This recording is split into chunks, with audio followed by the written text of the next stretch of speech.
easy to transition from high risk to increasing your Tizz levels? I think or the the other way around? transition requires its own set of like powerful. Oh, what would that be? Like it's like you're good at one or you're good at the other, or third thing, you're good at both. Okay, but that has to end with two Z's. So what would that word be to describe that? Thrizz. Thrizz, but Because you got three. You got three things. You're the third. Thrizz isn't bad. It'd be nice if it had like a root word like charisma or autism. Yeah. Because you're like dynamic, right? That's like kind of the feature there. You're malleable. It needs an S in it. You are Pizz. succulent. A pisser. Hello, ladies and gentlemen. We've been live for the last minute while they talked. How you doing this weekend? Okay. Keyan. Sorry, yeah. How am I doing? Nice weekend? Is that what you? Is my name changed to Nice Weekend? How you doing this weekend, Keyan? Oh, am I doing this week? I'm doing great. No, I said how you doing this weekend. Oh, well, the weekend hasn't started yet. It officially started. It's Friday. Oh, is that how weekend? You can't ask him that until the end. What are you doing? I'm changing it up. Oh gosh. This is the beginning. It's day one. Oh wait a second. Wait, did you not? Are you used to me doing a normal routine every week? Who? Me? Keyan. I'm asking Keyan. Wait. What's Keyan used to? I do. Are you used to a structure? I'm used to you asking me one question at the beginning. No, we're not doing that this week. No, I'm asking you how's your weekend going? It started today's Friday. This is great. Wait. Do you want me to go back to a structure that we had? Wait, what's this? I thought this was a podcast. This must be the anti-podcast. Is that what I've joined? Well, Carl likes to attack people on the pod, so it seems like that's what he's doing. Oh, I'm not attacking. You don't have a slay segment in a while. No, it's me. No, I'm trying to change it up this week, because last week you were like, we started the beginning of the podcast, and you didn't want to go along with the normal routine. You're like, oh, I don't feel like doing it. I don't want to do a normal podcast. So this is Carr not doing the normal podcast. It's definitely not what I said, but that's not what happened. But congrats. So this is me not doing the normal podcast at the beginning. On slaying yourself. There is no slay. This is what happens when we don't have a normal beginning. Well, I'm enjoying. I could sit here all day just not having a normal beginning. Maybe that's the version of me that you met last week who said they don't like a normal beginning. Maybe that's who I am today.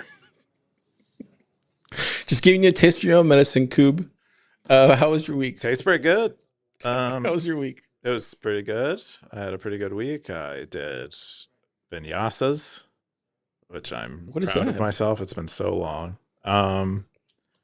Vinyasas. Yeah. Good job, Coob. It's like yoga things where you move and breathe in sync with, that's like what they call it. But so you can get, like I go to these classes where you do that for like an hour. But you've been bicycling? I've been seeing you've been bicycling. Bicycling? Have I been bicycling? Yeah, I bicycled. I saw you this week bicycling.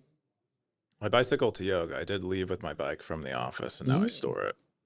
Yeah, nice. Elsewhere, but yeah, that's great. Everything else is good. That is my conclusion for the week's activities. How about PlebPoet? How was your week? Oh, how's my week? My week was awesome. I was playing some sand volleyball this week. Whoa.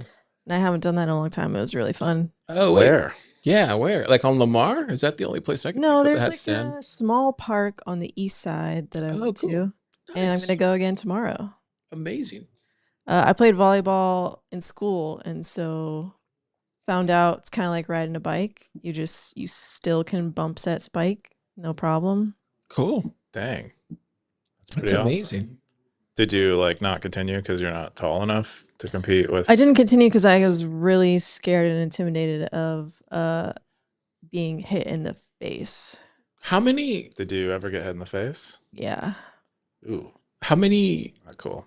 Points do you go up to? Do you go up to points, or do you? Yeah, we just did 21. Oh, 21. Okay. We had a pretty good set of teams. I think it was like 4 or 5, 5 on 5. Oh, nice. Was it 5? Maybe Yeah. Satoshi was a volleyball player.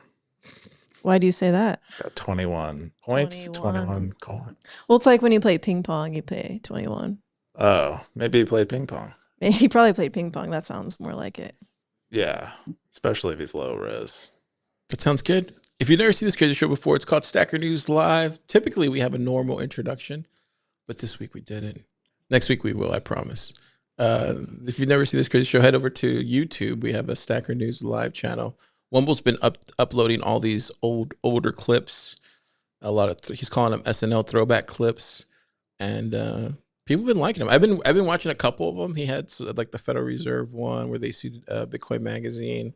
And they had one with Odell when he was challenging Elon Musk back in the day, and we talked about it. Some really good clips from the old episodes. And then so check it out. Really cool stuff. And hit subscribe if you really enjoy it. Enjoy the channel.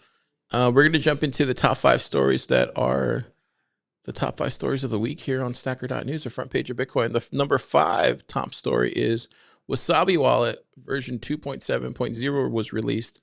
Privacy wallet for Bitcoin only. This was from Crew. 13 comments. He boosted 200K sats. Rained on the stackers this week. 3,466 sats. Keyan. So that 200K go to all the rewards. Is that where that went? No, actually, 70% of it went to me, the owner Really? of the Bitcoin territory. So you get a boost in money or territories. As a territory founder, you get the. So we only got so only 30K of that went to 60K. 60K of that went to rewards. Yeah. Gosh, the rest of it. Yeah. Somebody should make a Bitcoin 2 territory. Well, that's but the bad news is I spend way more than 100 and somebody forked the Bitcoin territory, make a Bitcoin 2 territory. Anyway, this is I guess Wasabi Wallet had a new release, and it's they say it's like relatively minor and they're just stabilizing things. I guess they didn't have any big wow features, but some of these features sound pretty cool. Like I guess they allow you to connect to Bitcoin nodes that are running or RPC Bitcoin nodes RPC interface over Tor now. I guess they didn't do that before.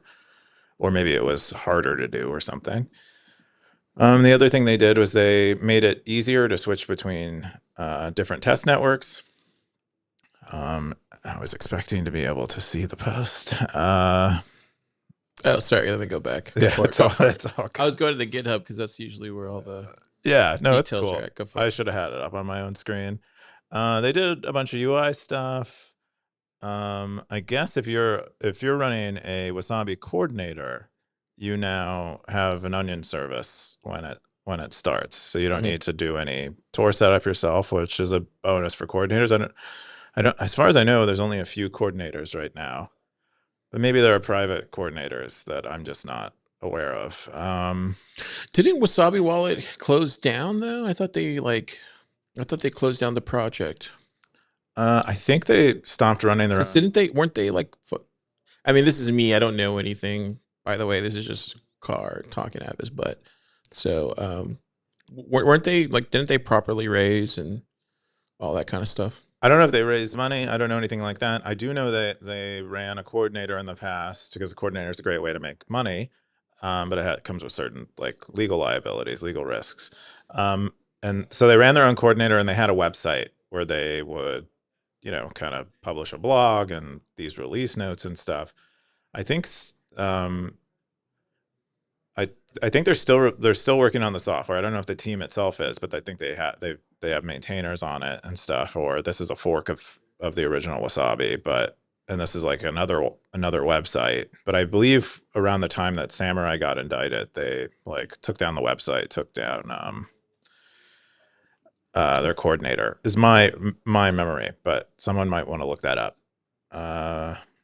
Yeah. But now it seems like Crew, who runs probably the most popular Wasabi coordinator, is promoting these releases and stuff. That's usually where I learn about them. Oh, interesting. Yeah. There you go. Check it out. All the notes are in the GitHub where you link to And yeah, it looks like it's a busy project. There's like 340 issues. Looks like a lot of it's being resolved. Some of them, Yeah, great way to get your coin joints. it looks like a lot of it's being commented on. A lot of pull requests. Stuff's getting fixed. Yeah, there you go. The next top story is, where we go here. Show SN Buoy, compare Bitcoin only wallets, exchanges, and tools. This is from Jasper Vanduri. Bitcoin territory, 24 comments, 10K boost, 3,130 sats. Keyan, another boost, 10K boost. Man, people are paying to get into the top 5 these days. You can't boost yourself in the top 5. Well, so seems to be working on. He got there by his zaps. So, but maybe the visibility helped him get more zaps. So It's helping him get on Stacker News Live. That's part of it. Anyway, yeah, it looks like they created a cool kind of like Bitcoin product registry type thing where you can browse wallets or nodes or a variety of Bitcoin products and compare them against each other. So they have a few categories that people, if they're watching, they can see. But if you're not watching, they list like exchanges, including peer-to-peer exchanges and decentralized ones like BISC without KYC. Ways to spend Bitcoin, like either wallets or services, storage options, and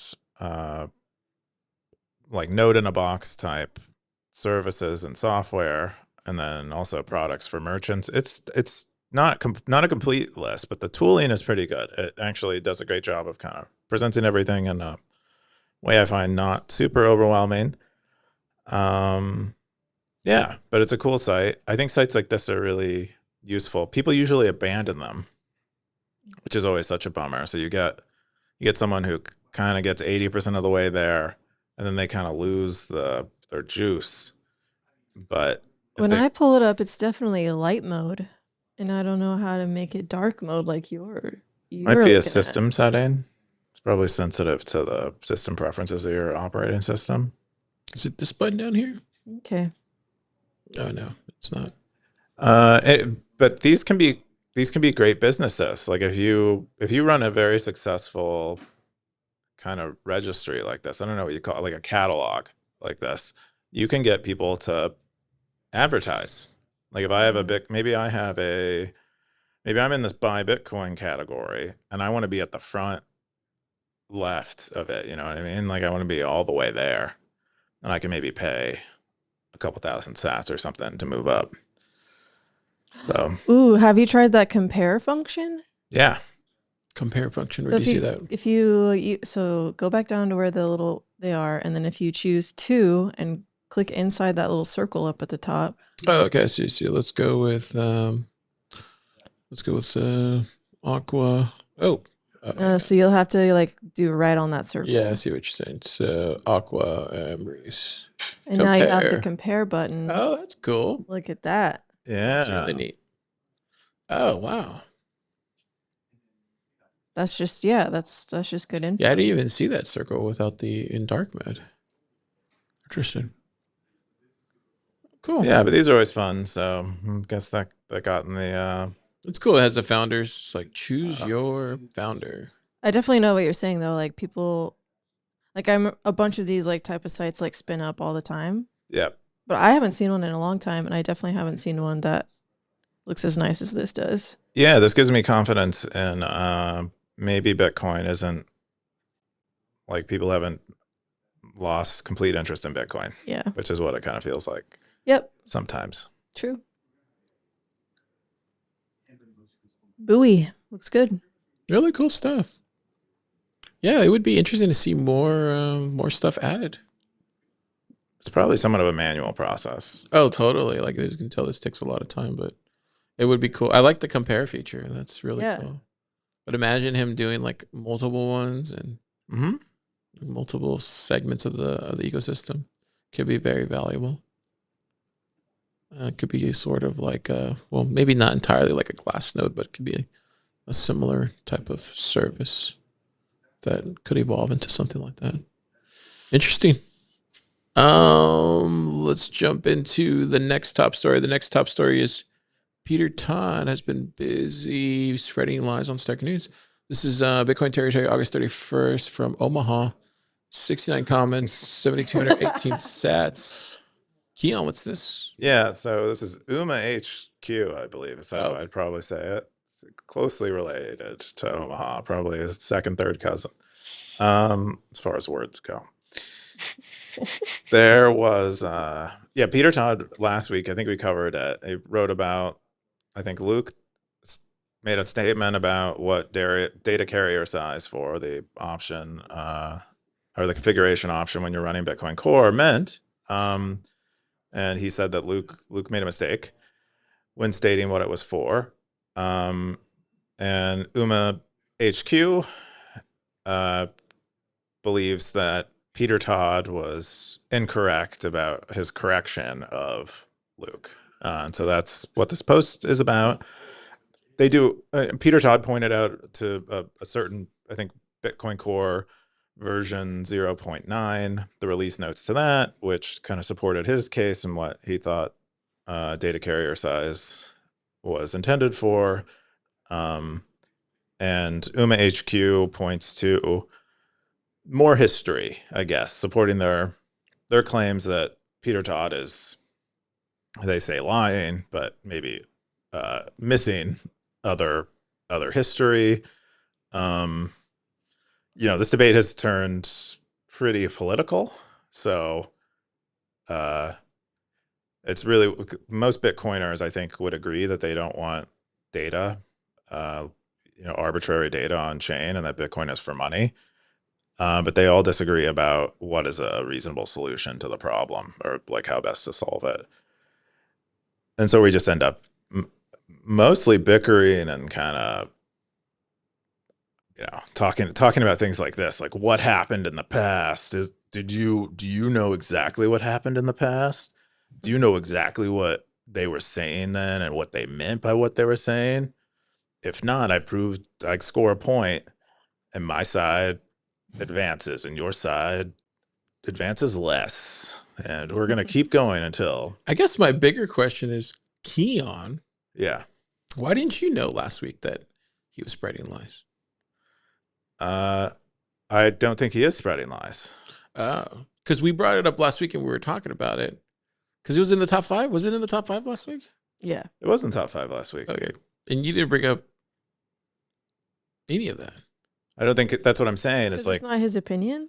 Yeah. No, but I'm saying, like, you're supposed to be our guy that like verifies all this stuff beforehand. Wait. This was a different post that was in the top post last week. No, but I'm saying, like, for the show, Keyan's the guy that verifies this stuff.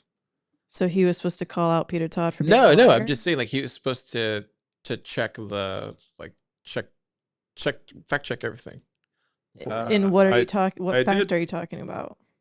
Hang on, let Keyan. No, I think that's a great question. What fact are you talking about that I should have checked that I didn't check? I don't know. Read the thing and see if the developer stuff makes sense. Because the Peter Todd is spreading lies is an opinion rather than fact. No, but I'm saying last week's. Like, here, let's go back to last week. All right, let's go. Oh no, let's not do it. Let's just okay. Okay. Well, all I'm saying from my side, because if somebody's watching this, they're gonna be like, well, why didn't Keyan say anything last week about because if I'm watching this from a viewer perspective, and you know nothing about Bitcoin, and I know nothing about Bitcoin, I'm like, well, Carr and Keyan reported this last week, and they said everything was fine. We didn't report it as a lie because I don't think it's a lie. I think okay, that's all I'm asking you is like, why didn't you report it as a lie, Keyan? I don't think it's a lie. If now that we're showing that it is a lie, I mean, Peter Todd's post. That's all I was saying, Jenna. So I don't actually know what Luke has said because I'm not following all the political nonsense that is kind of surrounding this stuff. But I do know what Peter Todd said, and the release notes are valid, and that's actually what was there. I guess, I don't know. I wasn't familiar with more of the context here. From what I can tell, it really doesn't do much to demonstrate that Peter Todd had anything factually inaccurate. It's my interpretation. Perhaps there's a gray area here. He did not describe the change to the data carrier size documentation that had everyone up in arms a few months ago.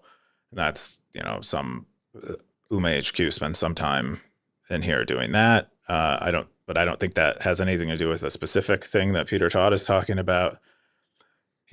What else did he describe? He described, there were some other instances where data carriers and data carrier size were discussed in other documentation that suggested it had more generic use than just an op return. And, whether that means that it was intended that way, we can't peer into the mind of a person, let alone a person 10 years ago. So, from what I can tell, this is like, for this specific issue, this has gone way overboard. I don't think Peter Todd has any reason to lie. I don't think Luke has any reason to lie. And even Peter Todd had the courtesy of just saying Luke was wrong, and not lying. So next week we might have another top story that says Keyan's lying. They're all lying. UMA HQ is lying about Peter Todd's lies. They're all lying about Luke being wrong. I'm kidding, but I mean, but why do you think developers care about these details from like a pleb perspective? For the stackers that are listening at home, like why do developers care about these little small details for? So I don't know if help me understand that as a pleb. I don't know if UMA HQ is a developer, so if that's what we're saying. But help me understand, why do developers care about these little small details? Why is it important? Why do developers care about small details? Like this, why do they care about calling out these little small details? I don't think it's developers specifically. So you mean, why do people care about? No, because there's obviously an important thing around this. Because it looks like from last week, there's an important reason why Peter Todd brought this up. And then if you go back to here, he also, Omaha, brought this back up, saying that, no, this is wrong. So they're going back and forth on these specific details. Why is it so important? I think you sarcastically demonstrated it earlier when you were saying they just want points on their side, points for their team. This is no different than the kind of thing that happens around a political debate, like the kind of thing that happens around a political campaign. It's like, why does Donald Trump care about the emails, Hillary Clinton's emails? Why are politicians so obsessed about emails? So you're saying it's more of a political debate, and a one-upsmanship. Yeah, we moved beyond productive conversation about this, and now it's like, what do the history books say? Do you know the full history? Do you have it 100% accurate? If you don't, it shows that you aren't worthy of making a decision about this issue. Okay. Yeah. Cool. Yeah. Well, I feel like this was a productive conversation. This is kind of like the I feel like this was a good productive conversation. Helps me understand better. I'm sure some stacker out there appreciates it. Well, I think UMA HQ, they dedicated part of their post to suggesting that Peter Todd has been more pro data on chain than even people who are in favor of the op return changes we're seeing in core are. And that is maybe, so this is all going back to the core versus nots thing, is what you're saying. Oh yeah, this is all directly related to. So are they both on opposite sides of that? Yeah. So UMA HQ is on the not. Well, I would guess, and I'm pretty sure that part was obvious. Yeah, it was on. I didn't know that part. This is what we're. Peter Todd, I would say, is on the core. Okay, well then now we know. We'll talk a little bit more about this in Wumbo's pick. Okay, cool. The number 2 top story is shutting down my routing node. This is from 0314, 58 comments, 10,000K boost, 2812 sats. Keyan, another boost. Yeah, got another one. This one in the lightning territory. So that money didn't go to me. None of it went to me. Who's got the lightning territory? Dang. Yeah, so 0314 F6BAB2. They had been running a node since 2019, They had 1 Bitcoin of liquidity, which is a lot, but they had forwarded twice as much as that for the 6 years that it was running. But I guess they didn't reap enough reward from that. They said they're losing money. They're paying significantly more in miner fees. That is like getting transactions mined, either open or closed channels, or possibly even do swaps. They didn't really hint at that. And they said they most recently, like the precipitating event, was they got an HTLC worth 3 million sats stuck on chain, and they're not sure if they're going to be able to get it. They're also kind of unhappy with the development on Lightning, because there are a lot of kind of proposed protocol upgrades that we're not seeing in the routing node implementation that he is using, LND. And so he's kind of, I don't know. He's kind That's of crazy that he's dissatisfied with the Lightning project, or Lightning, I should say, Lightning, the company. Yeah, dissatisfied with LND, but also with his performance as a router. And I guess he went to BTC Prague, and I get in 2023, and there was a Lightning panel where the developers there were suggesting that routing nodes are only for professionals. I don't know. Gosh. I don't know the full context. Maybe they meant, people who want to do it seriously, and not like people who want it as a full-time job, but people who want to make it a real hobby of theirs. I would say that is probably. I feel like people like that should come to Pleb Lab. There's like a lot of Lightning maximalists in here. What would change for them, you think? I think they would be around other Lightning maximalists, and they would see. They would just get their opinion by osmosis. They would be okay with like losing a couple million. No, I'm just saying they would hear an alternative view, maybe. Oh, well, I think that was just one of the points he cited. It was the last point, to be fair. So I think some of these other issues are probably bigger contributors. Because I imagine if you just keep hearing the same view over and over and over and over and over again, eventually it's just going to stick. I'm not even sure. It sounds like he pointed out one particular view he heard, so I'm not sure he heard it from multiple sources or over and over again. It's one of 4 things that he listed. So I'm sure there's a lot of reasons, but he made sure to point that out. Yeah.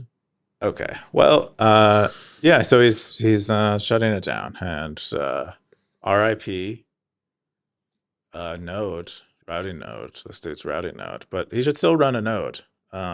Still run a Lightning node for himself for making payments. That's what a lot of stackers chimed in with, and some other people chimed in about helping him get his HTLC unstuck. Yeah, it looks like a lot of people chimed in. And hopefully, any good ones in here, Keyan? Something Darth Coin said. I would be curious. Okay, go down a little bit. You just passed it. Yep. He was like, run private nodes at the very, very bottom. Okay. Public nodes are for profit. Oh, there you go. And I don't know how like Darth Coin that is. Whoa. Oh, that's quite Darth Coin. Is that like an extreme? No. Oh, you mean is that? Oh, I see. No, that is if you're going to run a node for personal use, you might as well run it with private channels. Private nodes means private channels. Like you're not telling people that you basically have a Lightning node there. Yeah. But you can make a payment from it. Your peers know that you exist, but no one else on the network knows. So you make payments from it, and you can receive payments to it. Right. But only. So you're just using Lightning as like the infrastructure for payments that it is. You're using it for strictly personal use. The public node would be more so you want to participate in the public sphere, the public network. You want to earn yield. Is that the thing? Yeah, is that you what could earn yield from running a public node, but some people I think their default for a lot of channels when you open them are public, so a lot of people aren't even conscious of what's that's why it kind of struck me as like, wait, I hadn't really like thought of it as like a dichotomy like that, like private versus public node. I'm not a node runner, so I don't know any of it. But well, you run an app that uses a Cash Apps node. I love Cash App. Cash App is a public node. Or has. Yeah. Okay. I think they pay TFTC for spots like that, so maybe we should stop advertising. That's fine. Well, I just love Cash App. That's all. I'll just say that all day long. I'm messing around. So it looks like, yeah, so it looks like a lot of good comments in here. If you guys want to check it out, there's a lot of different versions. But I mean, I think Stacker News is like going to have a ton of Lightning Maximalists on here. So you're going to hear from a lot of people with a lot of different sides. And I think everybody runs all the different flavors. So if you have any Lightning questions, Stacker News is probably the place to come and ask your Lightning questions. You'll definitely get a lot of sats and a lot of your questions answered, and how to start up a node, how to run a node, all that kind of stuff. Yeah, you bring up an interesting point. I'm wondering why they're only reconsidering LDK when Core Lightning has all the features that they want, the dual funding, the liquidity ads, and Bolt 12 now. But maybe they don't like Blockstream or something, or projects associated with them. But that is a Lightning implementation that exists today that you can run that has, as far as I know, most parity with most of LND's features. So yeah, that's what I'm saying. There's just so many good options out there. Cool. The final top story of the week, the number one top story, is I got scammed out of 1.4 BTC. This is from Lightning Struck, Lightning Territory, 45 comments, 1,600, 400,000 sats. Keyan. What is this? wow. 1,600, 400. Sorry. Wait, is that not how I say it? Oh, 16,400. I think you made a you misstated it. Well, then go right ahead. Yeah. Clean it up. Clean it up. We'll clean it up in post. So Lightning Struck, they were running a node too, and I think they were saying they were running it profitably, like they were doing pretty good, or maybe it was their old node. But anyway, the most recent node that they were running, they were making money by facilitating a lot of swaps and selling liquidity on Amboss.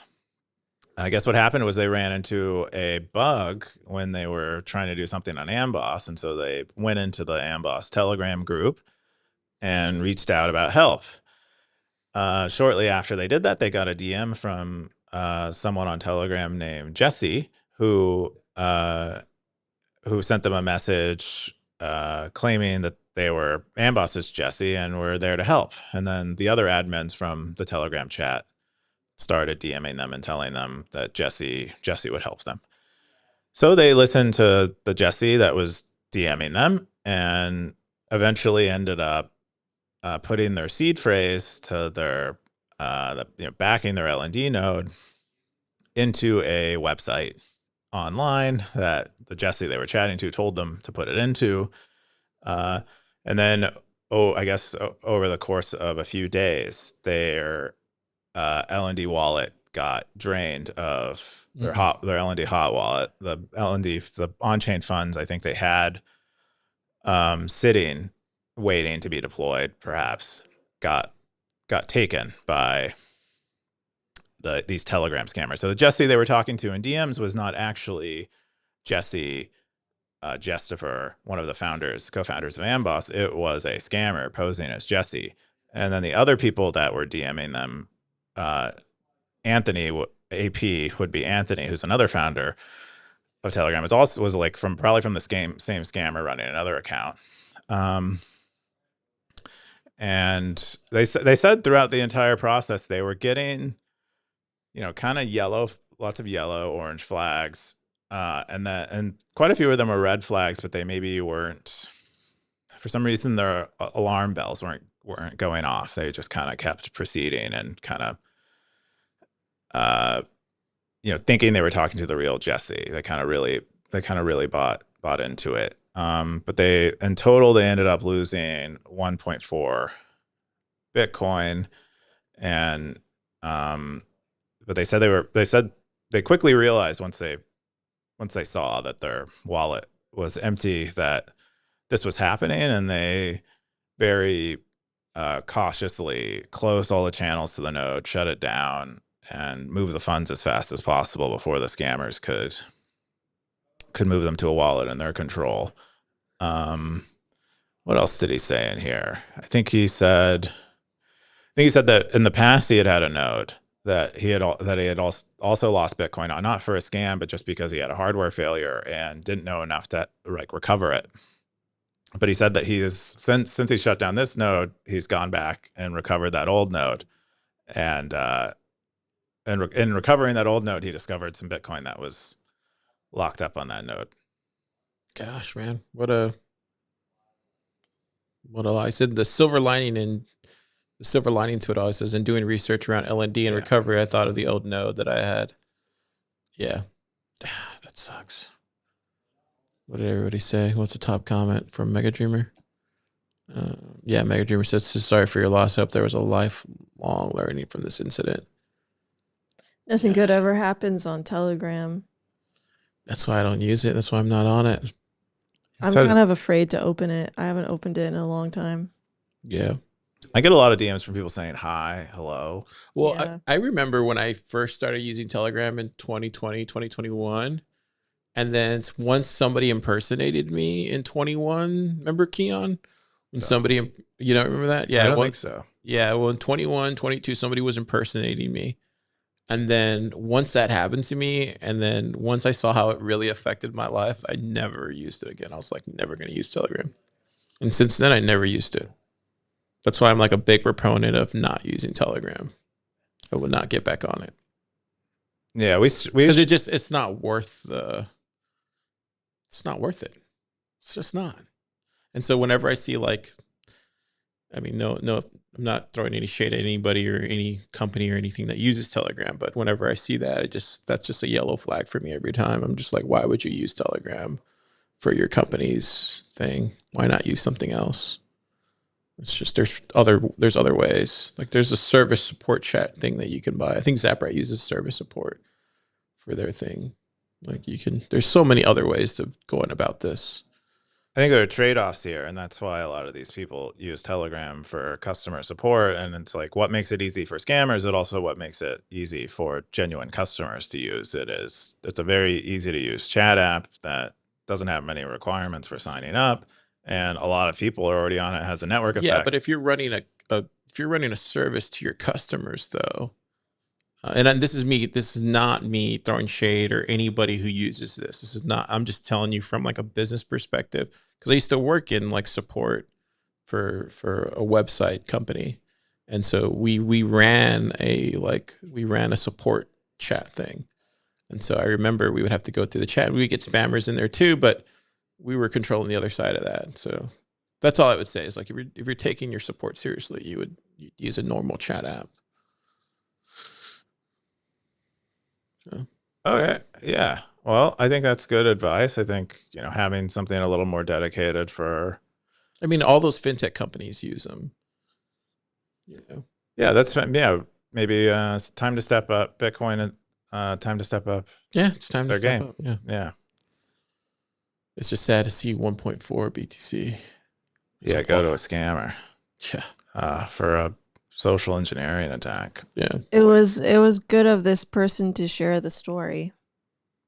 It's good. Yeah, for sure. Good for people to for sure. be reminded, I guess. Yeah. Yeah, it's always the good ones that get scammed. Right. But then they can communicate the scam at least. Yeah. Anyways, that's all the top stories here on Stacker News Live. What else we got? I think that's it. Yeah, I think that's it. For the top 5, right? Yeah, that's it. That's all the stories. Check out last week's episode. It's there. We also have the most popular video last week. The next one was the Prove You're Not AI. That was a funny one that we talked about. So check that out. Don't forget to hit that subscribe button on YouTube. We're officially on Fountain now, so we're deploying our, maybe this is more inside podcasting stuff, but we're deploying our podcast on Fountain, and so we're testing out some of the new like podcasting features. We can release episodes early, so I think I'm going to do that this week. I think I'm going to release this episode early. If you want to try it, you can zap it to get it early. If you don't, if you want to wait till Monday, then you can wait till Monday. But some cool stuff Oscar's building behind the scenes that you can play with. So if for any Fountain heads out there that want to check it out, you can. And then Fountainheads. Is that not a thing? I thought that's what they're. Oh no, it's a book. There's a book called Fountainhead. Oh yeah, it's a good book. I don't know why. Yeah, I don't know why I said that. I guess I thought that's what it's called. With all that, we're gonna jump. They should call them. They should call their users fountain heads. Definitely should. Yeah. It fits. Really fits Bitcoin ethos. That book. Yeah. Oh, it's. I thought that's what they were called, fountainheads.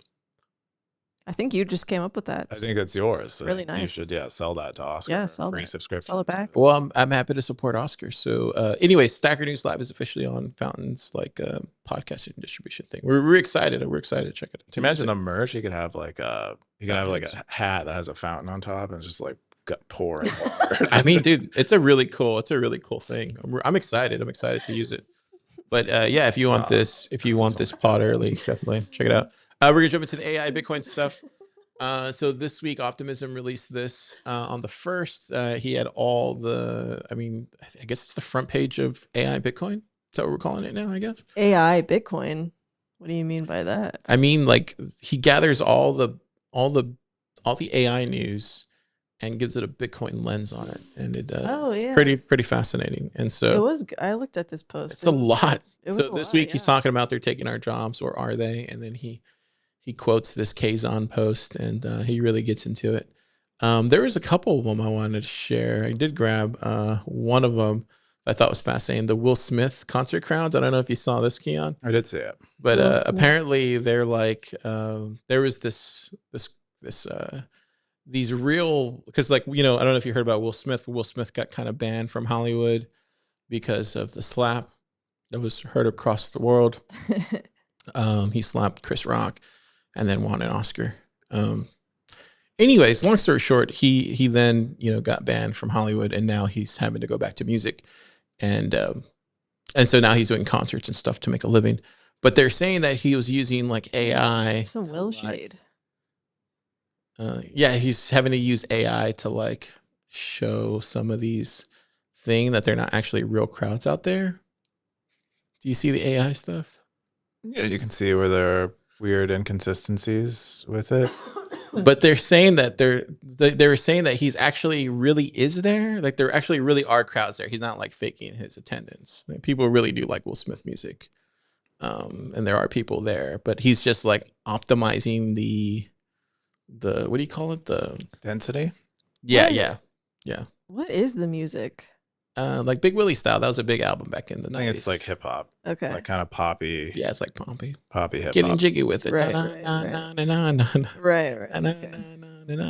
jiggy with it. And it's like PG friendly too. It's super PG. Yeah. Is like another aspect of his music. He was super popular in the 90s. You remember that? Here comes he was, dude. Yeah, he did. He was peaking then. It did well. It did well. Anyways, yeah. So you can see here. So they're saying that he's automatically getting like it's just upscaling basically. It's not actually, he's not making these fake crowds. So anyway, I thought that was fascinating. People are trying to destroy Will Smith, but he's saying. So the presentation of the concert online is to make it look more attended than it was, or like no, it was just they were saying that he was doing that, but this website's like, no, he wasn't doing that. He's actually just upscaling his photos for IG. I see. Okay. Yeah. Okay. And the upscaling sucks. Okay. I mean, you saw what it did to, remember the podcast with Jim where it made him look old? Yeah. It's kind of like one of those. Yeah. Shout out, Jim. Shout out. And then the other one I wanted to share was this one. This was another one from the AI territory, was the Taco Bell. So Taco Bell had a drive-through. Did you see this one, Keyan? No. I saw it. BBC's been posting some really funny stuff lately. They're really anti-AI, I've noticed. Taco Bell rethinks AI drive-through after a man orders 18,000 waters. Did you see this?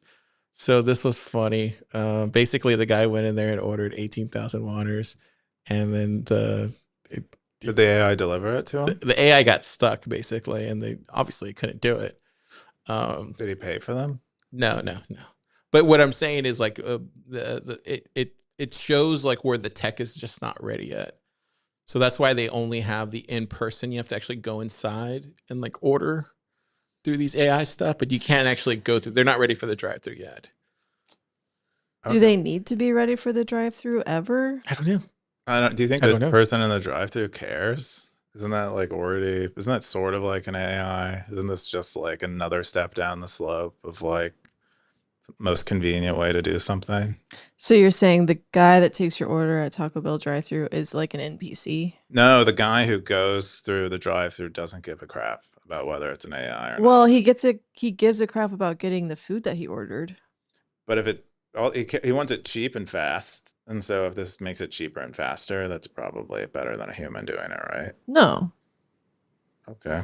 I feel like you're just disagreeing with me to disagree.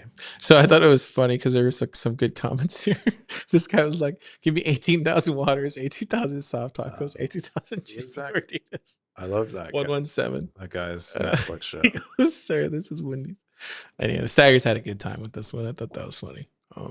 Yeah, I forget the name of that guy, that comedian. Yeah. Oh, this guy? What is his name? Yeah. I don't know. I can't see him. It's too low quality. He did a movie recently with Rudd. FreeTX said this. He goes, "It's going to be supervised AI. Kind of like the guy who sits with you in the robo-taxi. It's kind of like that." I haven't taken a robo-taxi yet. Have you? Have you? No, I haven't. Oh, no, I don't have a Tesla. You need to have a Tesla to take a robo-taxi. Oh, really? Yeah, you got to have like a... What's the point of having... What do you need? If I have to buy a Tesla to get a self-driven car? I mean, that's not a question for me. That's a question for Elon. Okay, well, I'll ask him next time we have our weekly calls. I mean, he's an investor in Stacker News, right? So it should be easy enough. Yeah, he invested in my birth. Pregnant.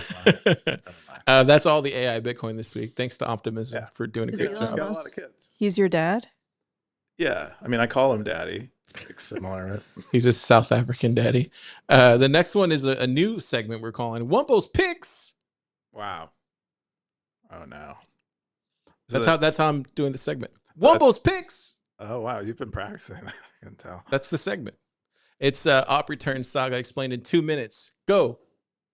Oh well, it's not me that does it in 2 minutes. Oh, I thought you were gonna do it because the account is called 2 Minute Bitcoin, and they publish on a blog, 2minutebitcoin.org, these short explainers about things that are either features of Bitcoin or things that are picks.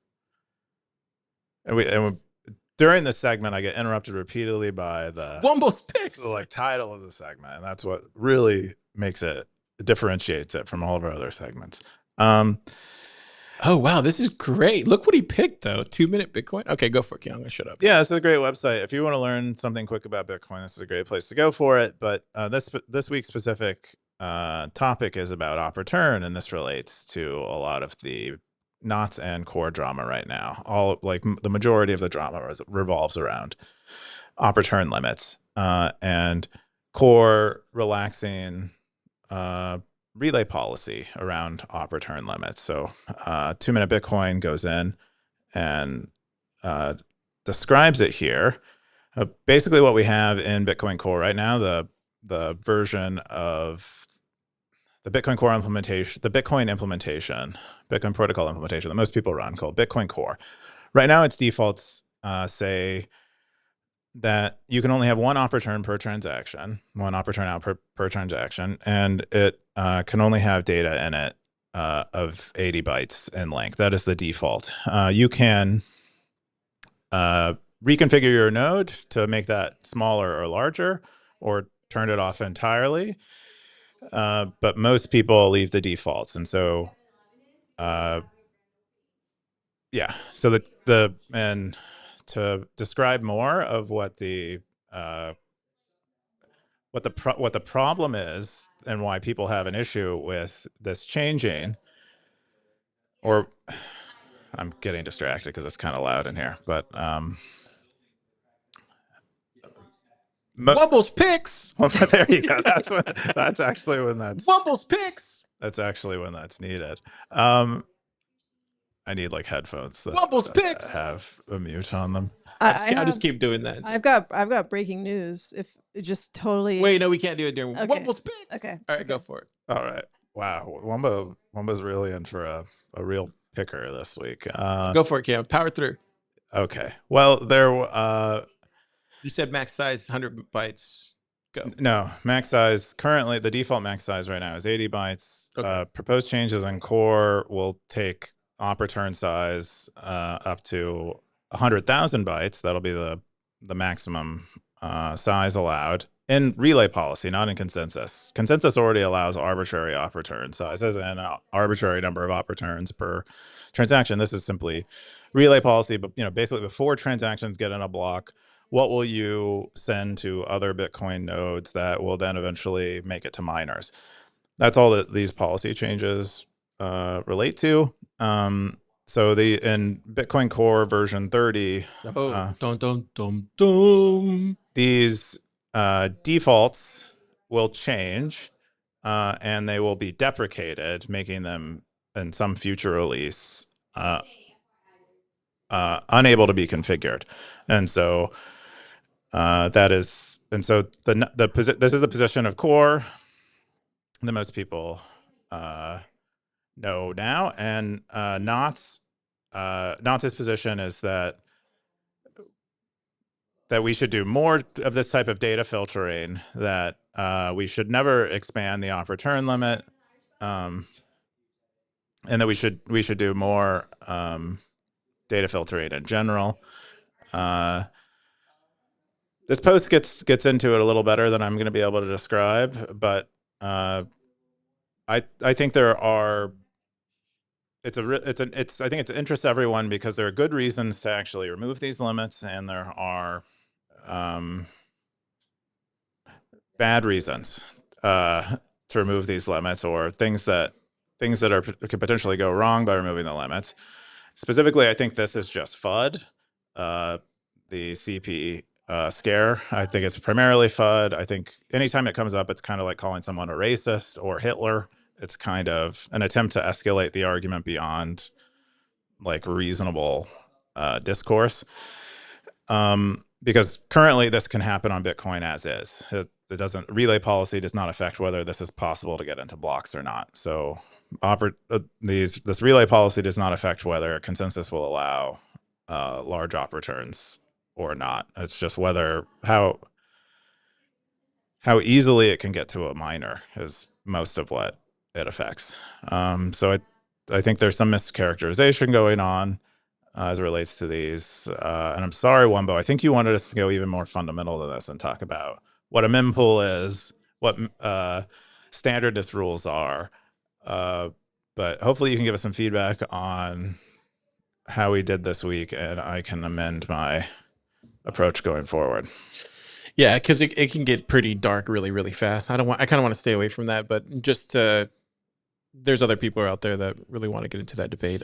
I just, I'm founder focused and like focused on startups. The dev game is, how do I say this politely? It's gangster, bro. It's a gangster game, and I'm not getting involved with that game. I love working with founders, and I love working with startups and stuff, and that's where Car is. What happened? Oh, is that what the breaking news is? No, my breaking news is about Justin Bieber once again. Oh, what happened with Swag Justin 2. Bieber? Oh, there you go. Really, he dropped another album? He dropped another album. Wow, you should have interrupted us. We should all stop this podcast right now and listen to that album together. That was Wumbo's picks. The next one we're gonna do. Let's do Keyan's first, because apparently Keyan. No, let's keep going with the staple. Yeah, let's do mine. Let's do mine first. Okay. I think this one is interesting. So Nick Carter released a podcast. He released another post this week. It was called "Situating Stablecoins in the Payment Landscape." Scoresby did a really good job of kind of going through it, and he kind of gave his thoughts on it. I want to share the post directly here because I think it's worth sharing here directly. So he pretty much gives a really good introduction, and he starts off by surprisingly going straight to Patrick Collison's tweet, which is this one over here. So Patrick Collison has a tweet that says, "Stablecoins are room temperature superconductors for financial services. Thanks to stablecoins, businesses around the world will benefit from significant speed, coverage, and cost improvements in the coming years. Stripe is going to build the world's best stablecoin infrastructure. And to that end, we are delighted to welcome stablecoin to Stripe." So if you don't know, there was a post on Stacker News this week about Stripe launching its L1 blockchain tempo. What that is basically blockchain design for payments, which is an L1. It's kind of weird why they did a blockchain. Yeah, it's kind of weird why they did that. To me, it really doesn't make a lot of sense, but I think it was interesting because um, Nick like literally lays this out in the opening paragraph of his like whole essay here, and he says he basically says Patrick Collison is wrong.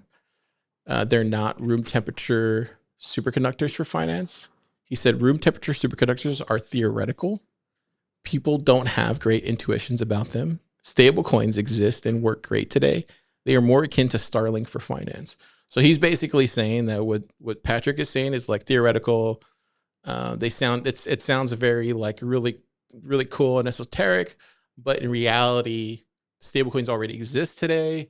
It's like Starlink. All you need is a phone, and everybody can swap and use stablecoins right now, just like you can use with Starlink. And so he goes into talking about, and he goes really deep into the whole stablecoin thing, like, and it kind of makes sense. So people that don't know who Nick Carter is, he has a fund. He's been around. Yeah, he has a fund called Castle Island Ventures. I think he has a couple. He has a couple stablecoin projects. He has a couple stablecoin projects. I think one of them is called Stable. If We know that. I think there's one of them called Stable. Yeah, Stable is called right here, Stablecoin. So I mean, he's talking his own book for the stackers at home listening. But he goes into explaining what stablecoins are. He goes into USD banking.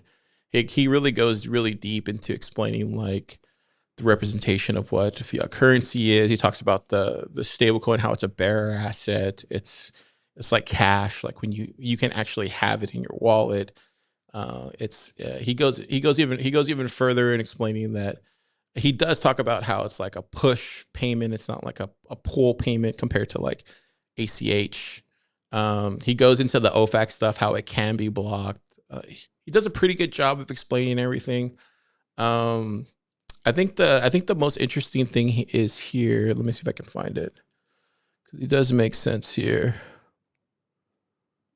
Yeah, it's this one right here. Yeah, right here. Today there are ways. So I'll just read this. Today there are ways to build an efficient and safe financial application based on stablecoins, such that the developer has no control over user funds at any point in the flow. This is the real magic of stablecoins from a founder's perspective.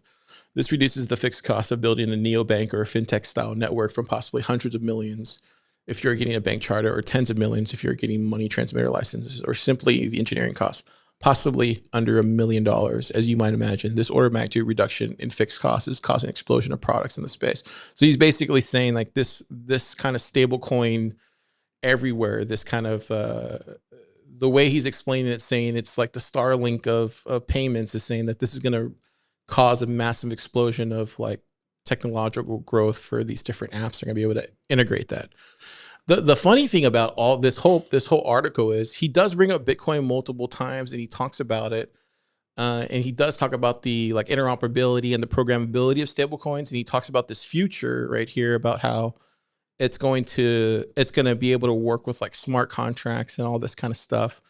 But the only thing I think that he really doesn't really hit home on, and I think he kind of, the only thing I would slightly push back on, and it's not me like really criticizing or anything, I think the only thing he doesn't really push back on is just how this is gonna like lead to this kind of like, I think once AI gets involved with kind of stable coins and we have all these wallets, like I think it's just gonna, I don't think it's gonna freeze funds. But I do think it's gonna automate like automatically block people from spending those funds, if that makes any sense. And I think it still gives Bitcoin the upper hand, and it still gives Bitcoin companies who are building the Bitcoin wallets an upper hand.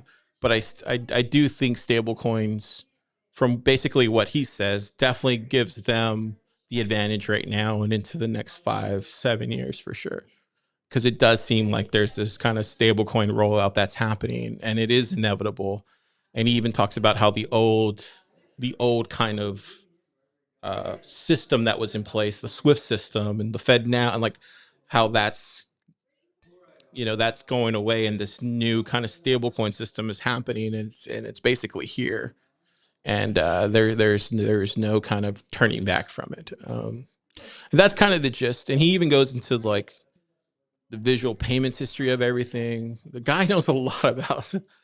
The guy knows a lot about payments, and it kind of makes sense because his dad works for the IMF.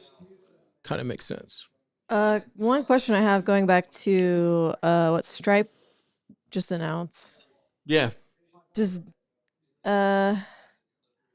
is that to compete with Tether, you think, or does Tether have like a competitor? No, I don't think they're actually issuing stable coins. They might eventually. That might be why they acquired the infrastructure, but it's more so competition for something like Solana or Ethereum. Right. Okay. I guess it's like a place where stablecoin smart contracts can live and experience the regulatory cover of proof of stake and claim that that money transmission is not happening. Meanwhile, there's a bunch of money transferring through this system that they created. And so at least reduces their legal overhead. Right. And so it's mostly a regulatory arbitrage project, I would guess, for them. And Tether still has like no kind of competitors. Well, so there's the Circle USD. There's a ton of USDs out there, and like he talks about in the thing. I think what's interesting that he brings up that I never even thought about, but like I think the smart contract aspect to it is interesting, because then the developers can start doing interesting stuff with smart contracts, and they can tie that with stable coins, and then you could theoretically, I mean, all this is going to be surveilled, and like you can just assume there's going to be an OFAC list and compliance, and it's going to be tied to all this stuff. So just assume the worst when it comes to surveillance and data, like on-chain analysis and stuff. So just assume all the worst.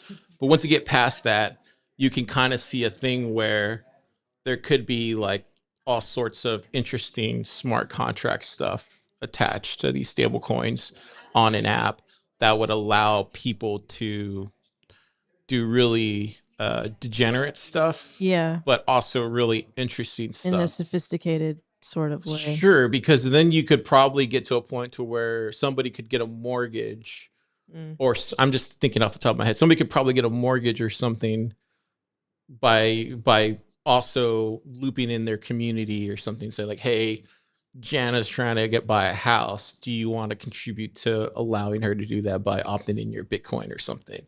It's a 30-year whatever loan, and you pays back dividend. Do you know what I mean? There's that sort of like smart contracting that could happen. Yeah, I do really want a house. No, but I'm saying like this is where he's talking. This is what he's basically talking about is like these stable coins and the smart contract aspect allows you to create these kind of apps.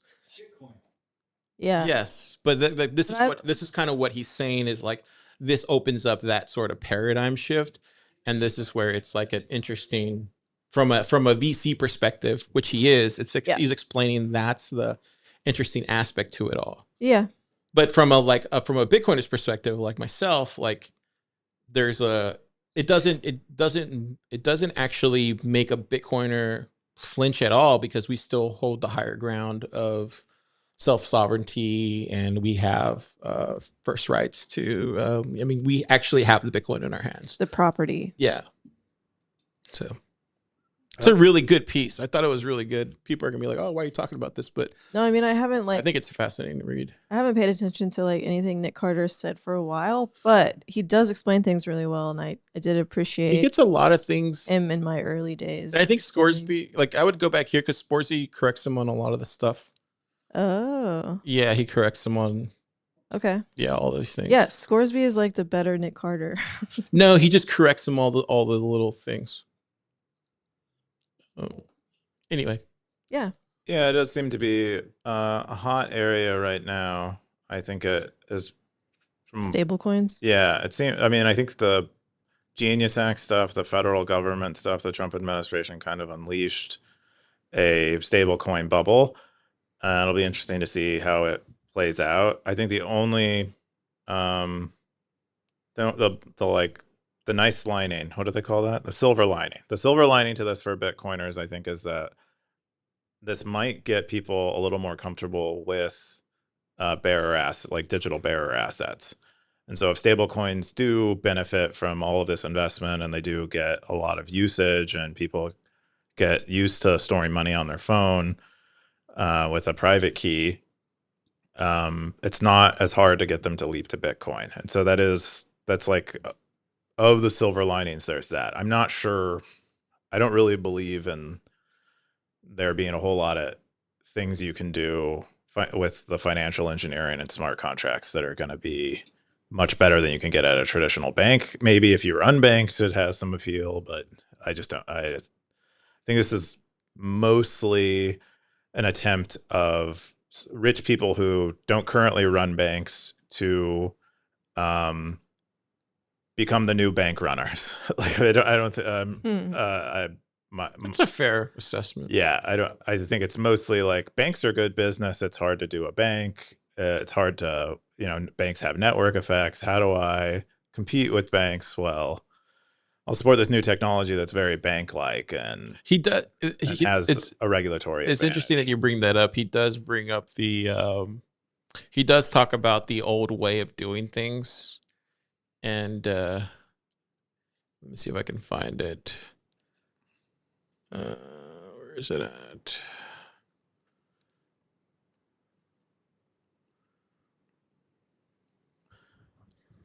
I just don't know. Like, I think the main thing for me is like, I don't know what benefit I could expect from this. I get that someone running a stable coin, this kind of stable coin banking system thing, I can understand their margins improve. But for me as a client, I guess some of these stable coins offer better yields, but yields like on a dollar, like real yield is probably negative still because I'm holding dollars. So I'm not. So yeah, it's funny you mentioned that. So he does bring up the fact that like these nested hierarchies, like in how banks don't process payments directly. So basically what he's saying is like these transactions that we use aren't routed in a straight line. Like they all get routed to New York, and then there's just like this exchange that happens, even if you're like coming from somewhere else entirely in a different world. So so kind of to your point, like why do they do that? I'm sure there's a reason why they did that, and so there's probably a reason why they did that, and he goes through all of that and why they do that. But yeah, like you're saying, it's probably not easy to run a bank. And so there's probably reasons for all these things. And yeah, we're going to find out. Yeah, I don't know. I don't know if the problem with banks is that we don't have enough of them. I don't know if that, or like we don't have enough VC funded banks. Yeah, he does say here, like the U.S. wields a great deal of soft power of controlling financial flows. But I don't know. We'll see. We'll see. This is the ICO of this cycle, by the way. No, that's my read. This is the non-Bitcoin hype of this cycle that is likely going to collapse or have some big reckoning is the stablecoin scene. That is my read. Unless I just don't know what else. How it felt at the Bitcoin conference. Yeah. I mean, I think it's still too early to tell. I guess we'll see. But I don't know. I don't know how they take a dive really, but I don't know. It feels a lot like at one point everyone was like, when will the ICO bubble pop? This is crazy. It just keeps going on. Maybe they do have utility. Wow, they keep getting money. Maybe these things are really useful. Maybe I should have had an ISO. Why didn't I have an ISO or an ICO? Yeah. And or an ice cream cone. But I mean, all those companies that were in ICO in 2018, now they're legitimate companies, and they got rid of their ICO. So that's another other. Not, I mean, me and Ben were looking one up earlier, and he was asking me about a company, and then I was like, something doesn't feel right. I mean, the more we started digging, we found out they had an ICO in 2018, and they gave all their tokens away to make those corporate partnerships, and they don't even mention the ICO. Yeah, I think for big companies that are doing this kind of stuff, they're not going to take a big hit from it. It's like. But to go back to your point is like I'm saying, sometimes in the long run, it doesn't matter.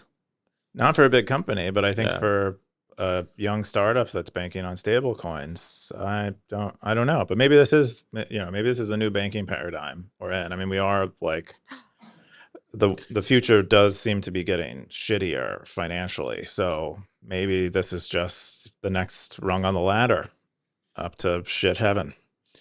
Yeah, it's interesting. I thought it was worth bringing up because it's an interesting. It was an interesting article.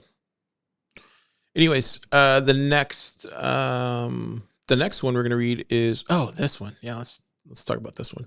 So yet another person driven mad by AI, this time leading to a murder. I don't know if you saw this. This was a Wall Street Journal post. Troll man, his chatbot, and a murder suicide. And oh man, I have it blocked. Gosh. Anyways, You're not a subscriber to the Wall Street Journal? no. Anyway, Sybil Stacker had this one. He goes, I don't remember seeing this in previous articles on the topic, but he's basically saying there's this guy who went off of the deep end, and it was based off the memory setting inside the ChatGPT.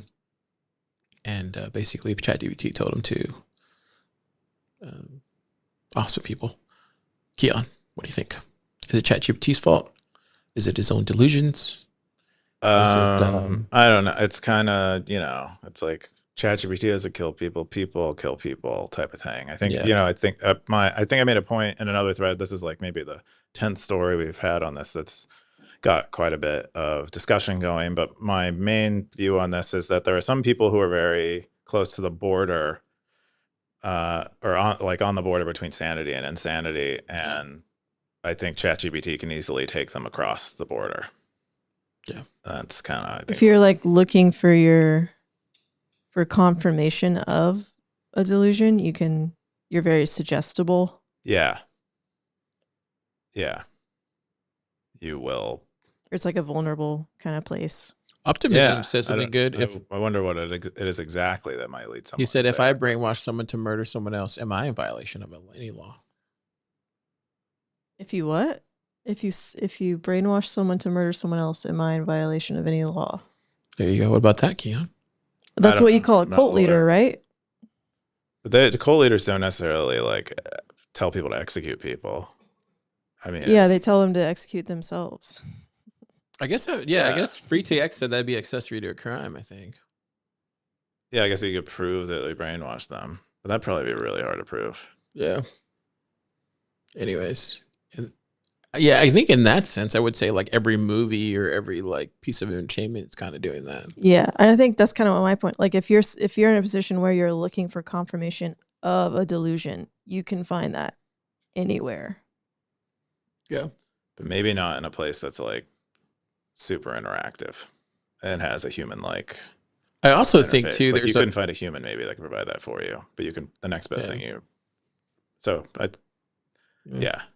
I don't think reading a book would make you like the odds of reading a book causes you to kill someone is probably quite a bit lower than. But I'm saying if you're looking for that, yeah, you can find it anywhere. Yeah, that's what I'm saying. Yeah, no, I agree with your point. I think the point I'm making that I think is not necessarily inconsistent with that point is that I think this is like a more powerful version of the thing you find. Yeah, should there be parental guardians on? For these like chat apps for parents, for people who are adults. No, for chat apps, should there be like a parental guardian thing? But I think this person was an adult. No, but I'm saying like, should kids have like a parental? Probably already do. Oh, they do. Okay, yeah, I would guess so. None of us have kids, so we can't even really say. I mean, I know what Nick stores on his node. That might have something to do with what the topic you're talking about. But whoa, that took a turn. Yeah, bro. The next one is your other post. You had Tizz versus. Wait, is it versus or Tizz Rizz Founder Matrix? Yeah. What's this, Keyan? Yeah. So this was I actually shared this more than a week ago, but I keep referencing it, so I thought I just think it's I don't even know what this is. A great way to categorize founders or people who are building things, or just people, I guess, in general. Who are these people? These are a bunch of founders of tech companies, basically. Oh, I see. Oh, there's Waz. There's Waz. And so, yeah, so you have Waz is in this, so you basically have two axes. autism. One is from low to high autism, which we call Tizz, and the other axis is from low to high charisma, which we call Rizz. And so at the very high autism, you have Tizzards like Wozniak. Who's the one next to him? That's Ilya from one of the co-founders of OpenAI. So he's a wow. He's a Tizzard. And then so you have at medium level Tizz. You have just Who are they? autism. Who are they? Do you know? I actually don't know that dude. I think they're also both AI people. Oh, okay. Yeah, I think she's a researcher at Stanford. Don't actually recall, but yeah. So, but if you're low Tizz and Buy also, my course if also coaching. low Rizz, Okay. you're in a really bad position because you're like, you don't have Acquired. What does that mean? Your startup copy. Oh yeah, you like list on your LinkedIn that you were acquired. You're constantly boasting about things that don't really amount to anything.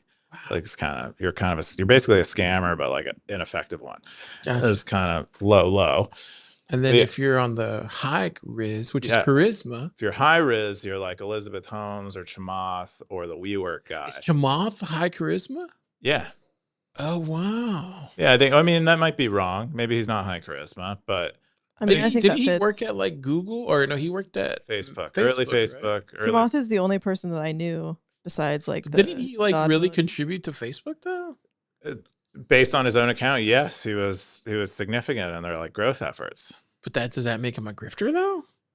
I think it's based on his current behavior that people are categorizing. Oh, as okay. grifting, Oh, so not it's his current links to behavior. Facebook. Okay. Yeah. What is that jail sign there? It's Forbes 30 under 30. Oh, okay. Yeah. Okay. And then the medium one is Tizz Whisperer. What's that? Yeah. So if you're medium Tizz but a high Rizz, you're a Tizz whisperer, meaning you can communicate with high Tizz people and medium Tizz people very well. And It's like almost the best. yeah, it's actually a really good place to be in because Yeah. like you don't have to be full Tizz, but you get full Tizz power because you're communicating. So Steve Jobs is So you're communicating with full Tizz, yeah, because Steve Jobs, who's only medium Tizz but high Rizz, he can communicate with Wozniak on a level that He's someone who is absolutely. low Tizz or low Rizz could not. Sam Altman's there too. Yeah, Sam Altman, Oh, that's interesting. also a Tizz whisperer. He has a little Tizz, but not enough to Yeah. count him out Wait, here. so you have Elon at the very top? I don't. This isn't my graph, but according to whoever made this, they believe. that I feel someone like you made this. I've said multiple times that I haven't made it. The Oh, from X. Okay, it wasn't you. yeah, Okay. they're I was getting yeah. skeptical. High Rizz, high Tizz. You have people. You have like the biggest billionaires on earth. Wait, like wasn't tech Zuck? companies. Zuck was autistic though? Yeah, Zuck does not belong there. Zuck doesn't belong Zuck there. is definitely high Rizz. I would guess he is. No, because people hate him. Do people hate Zuck? He's man? so hateable. Yeah, I would I feel like you just hate him. but he might be. he might have high Rizz in a way that is hard to detect when you're not in his inner circle. That is like the only. What do you read I mean? can Say make that on slower. Hmm. Because he somehow has accumulated a lot of great people who have worked for him over the years, Yeah. and Just because he so pays more, dude. I'm not sure that's exactly it. And so there's possibly more to the story. I'm not sure Rizz means what we're thinking of, which is like Rico Suave type of- Charisma. yeah, but charisma isn't really only one thing. It's like Mm. it's I think- highly effective in social situations, and maybe for someone who's high Tizz and high Rizz, it's like very scoped to a certain type. And of then the social other interaction. guy on the far right is the Nvidia guy, right? Yeah, Like And I then- feel like an Elon Musk belongs there. Yeah, but I don't think Elon is high charisma though. No, he belongs. I think You he think belongs so? there. But Oh. I'm like, do you he feels like more comparing medium high Musk to charisma. Zuck?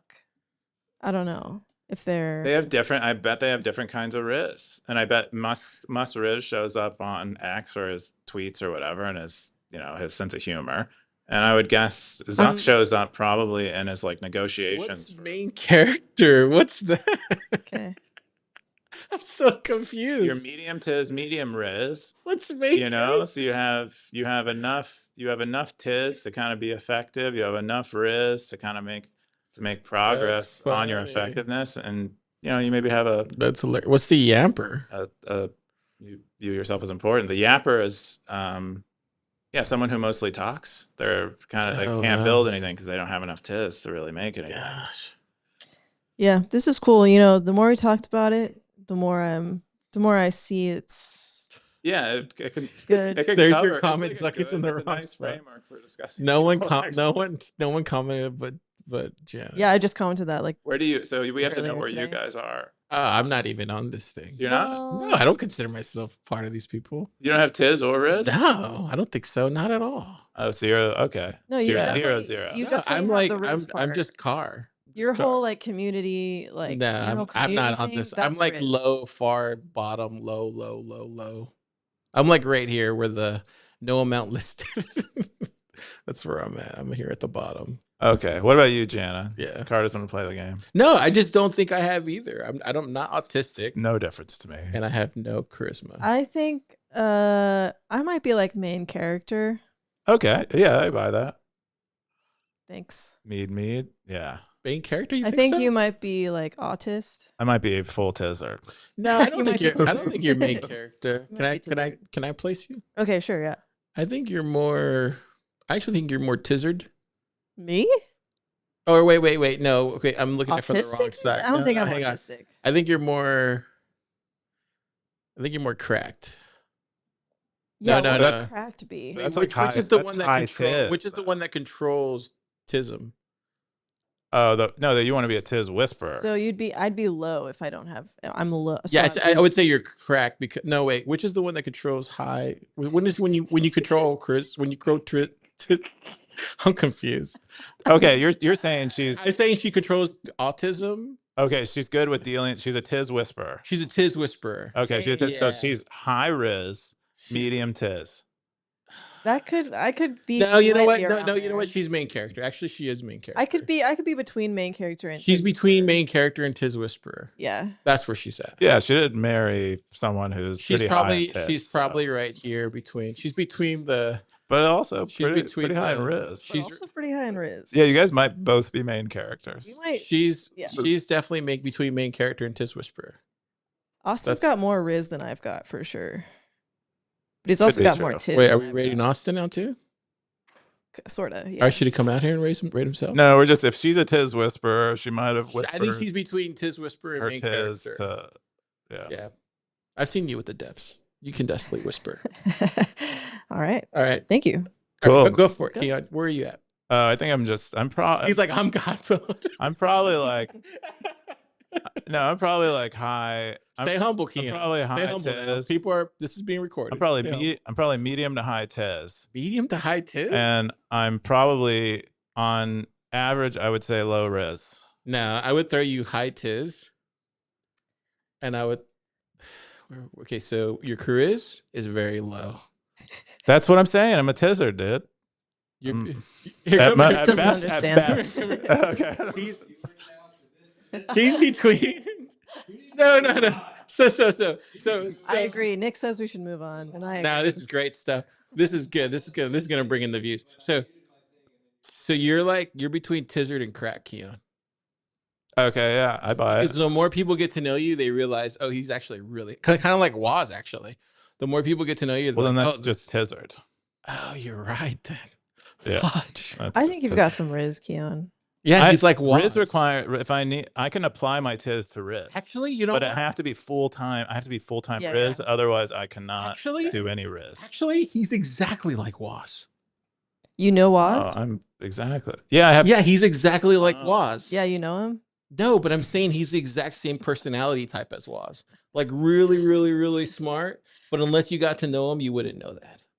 Oh, you wouldn't know. I mean, Keaton's smart. really, really, really smart and really, really, really, really funny. But unless you got to know him, Oh, okay. yeah. But he's also not going to come out of his office either. He's like a butterfly, and he's like still in his cocoon a little bit. Yeah. But sometimes he'll like show you his butterfly Yeah. wings. Interesting. I'm glad we had this conversation. Okay. I think this is a cool way to think about people, and Where's Topher? at? I'm Where's excited Topher at? to have you guys on Man, board with it, understanding. Is Topher's probably probably- cracked a little bit, honestly. Topher I could is- see I that. could see Topher being cracked. I think he's definitely His in. autism's He's definitely high. in His need autism is really in high. med Rizz. He's I'm- med Rizz. he's I don't know if he's high correct. Tiz, but that might just be his Rizz. No, he's kinda definitely high confusing me. Tiz. He's Okay, definitely high then he's cracked. He might be He's definitely cracked. cracked. He might be cracked. What about Nick? Jim? Jim? Oh, wait. I don't know. Jim is could probably be- medium Rizz too. He could be pretty high. He could be Rizz. cracked. I as don't think well. he's high Tizz, though. Yeah, he's more main probably character. I think he's pretty high Tizz. Tizz. That's what I mean. I think he's got. Nah. He's done. Oh wait, pretty- you're kind of right. Yeah. He's Yeah. more main character. I've spent a lot of time with Jim. He's Really? he's very high Tizz, bro. Maybe he just doesn't show it. He might be more Tizzy than You the might be Tizziest. right. Yeah, you Tizz might be You think right. so? You Yeah. might be right. What I about, just what about forget. Nick? Where do you think Nick's at? Nick is definitely. I would say he's medium Tizz. He's medium Tizz. I would say he's medium Tizz, Yeah. but Rizz probably pretty low. Yeah, low Rizz as well. Yeah, he's pretty high Rizz. I would say. Oh, yapper. He's absolutely a yapper. Oh, but that requires no Tizz, and he's definitely he's got some main Tizz. character. He's main character. This is sad. We're like doing all the people we know. Oh man, we can't. I do think this. it's We pretty can't. fun. It's really fun actually. We should print Yeah. this out and like put it in PlebLab. Okay, Okay. cool. Yeah, we should do the Print it people in out. here, and we can move people around. that's fun. I'll make magnets. Yeah, Oh, that'd be Oh, great. man. Oh man, this is hilarious. you could sell these. This is great. Somebody should do this for Bitcoin. Okay, I'll map it. Somebody should just redo this, but for Just make Bitcoin. a fridge magnet. Which one are you? This is Yeah. so funny. Fizz- Somebody should just Fizz make this chart. version of this for Bitcoin. We Do probably it need like Sanders. name cards, but we could do also with Bitcoin Bitcoin celebrities. Yeah, you should do this with Bitcoin celebrities and influencers. Don't put me on there, put just Keyan. Rizz. All right, cool Car stuff. refuses to play. That's all the stories we had this week. We're gonna jump into meta. Keyan, what's this? Meta, yeah. So now before live comments were scoped to a device. So if you read comments on one device, you would not see they would not show up as read on another device. Really? I didn't Yeah. notice that. Yeah, well, if you're using one device, primarily Internet with Stacker News, this wasn't a big deal. But for those of us who are switching between our phone and our laptop or whatever, Even if you're on the same login? even if on the same login, it wasn't wasn't work that way before, because before it was not. We didn't want to spend a lot of time on the unread comment thing. So you can see two different versions of Stacker News. Yeah, but now that we have this live comment thing, it becomes a lot more important, more useful. So Socks went ahead and made it Socks. device sync, and they've been killing it on this this feature. And Yeah, I like the live comments. It's really cool. I like also seeing it. I like naturally seeing it up there in the blue. yeah, Up there. I think it fits perfect because whenever like I'll click on it. And I think it's probably because I already see the notifications up there. So yeah, it's in the right spot. It's in the right I don't know spot, if I don't know if I like the circular blue dot. But we can refine that over time. We need to do a UI refresh. I think it's in the right spot now. So that's cool. Was there anything else in there? Or was that- the only other thing was related posts have been broken since I introduced them because I made basically a type error on them, and everyone was complaining about related posts for a long time, and I was like, I don't know what could be wrong. It does everything it should. And then I realized there was this typo in them that was getting the fields mismatched. So now when you look at related posts, you should see posts that are more related than they were before. They shouldn't be all kind of random. So that was another big thing, and a lot of bug fixes happened. That's it for this meta. Cool. That's all the meta stuff. Is it all? Yeah, the meta next one. stuff? Yep. The next one is PlebPoet Stacker News 'Cause that Zine. looks like it's in meta.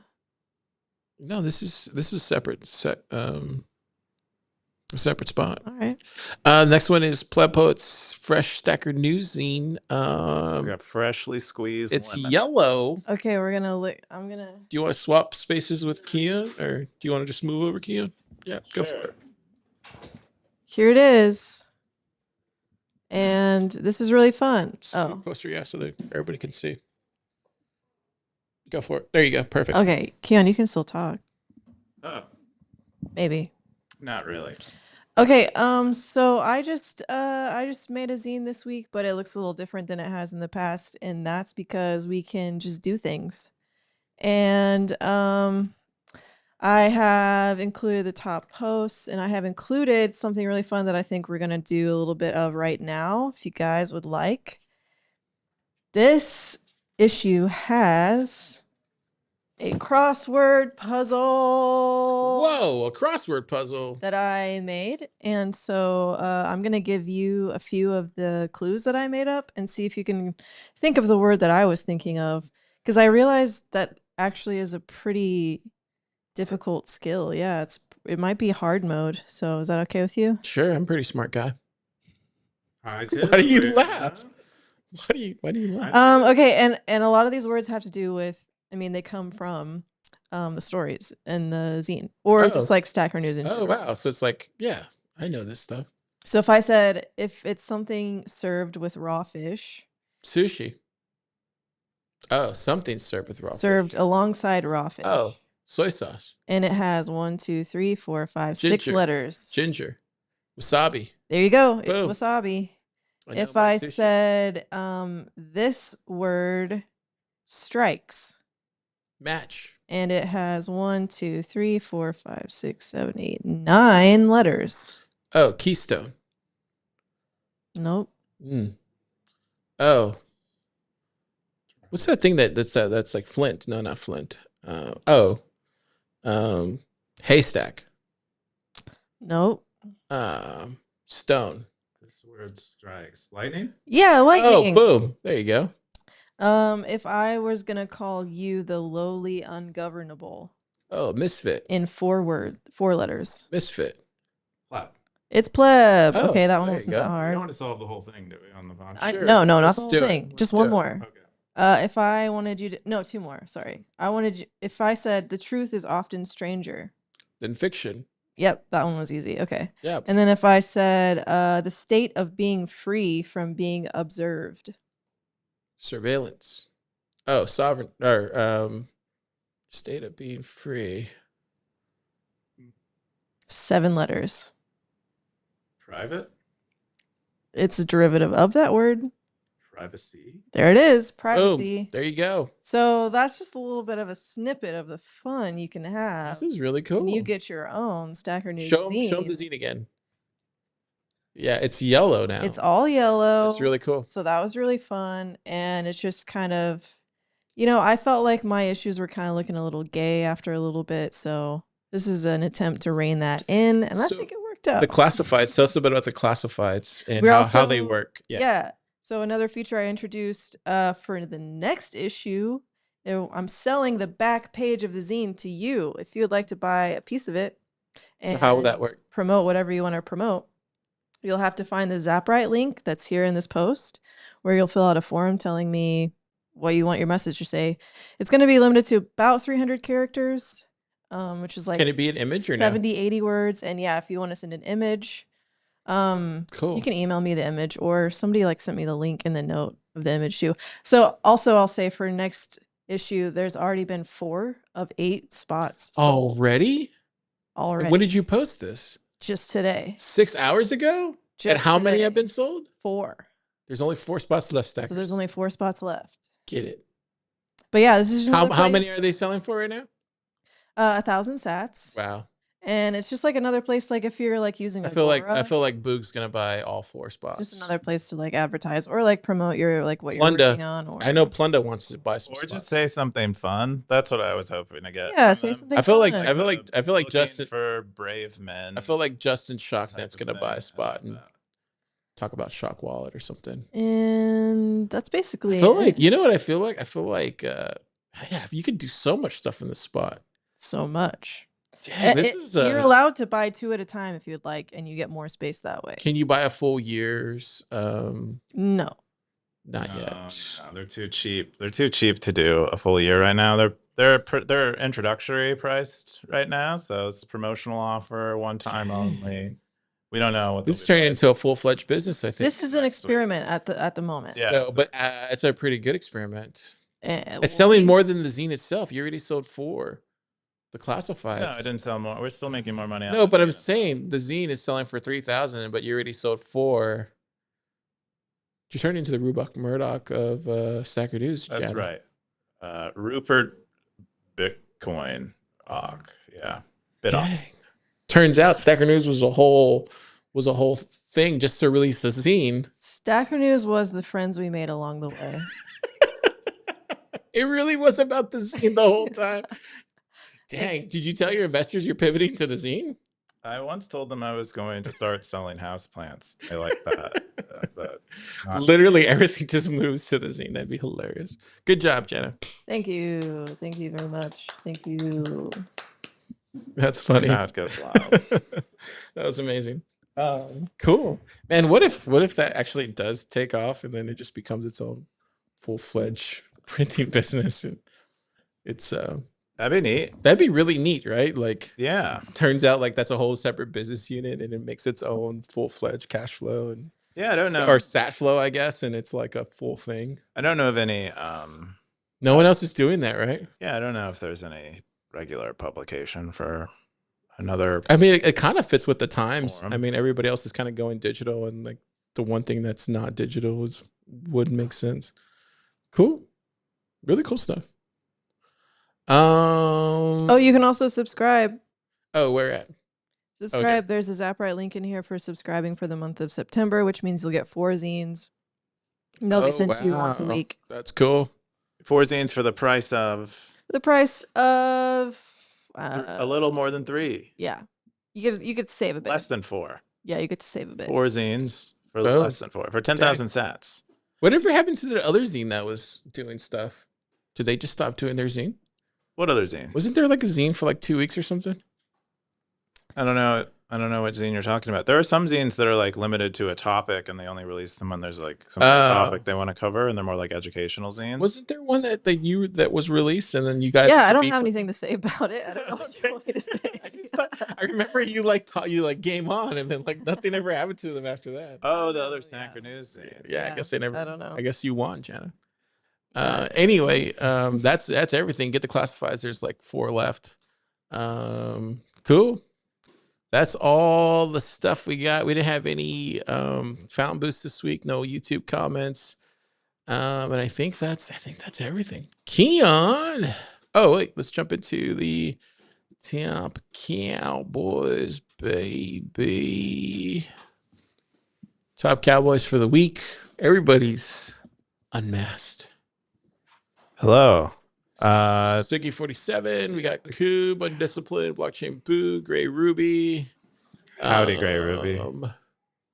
Coins Reporter. I don't think we've had much change in the top 5 based on my memory, which might be not reliable. Yeah. But we have Optimism is, I think, been climbing up, but they've been at the top. Scoresby.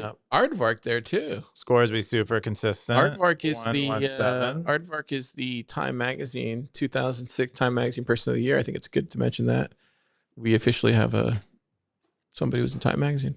Yeah, I haven't been seeing Aardvark a whole lot around on Stacker News, but I'm glad to see they're still stacking hats. Billy the Kid's there.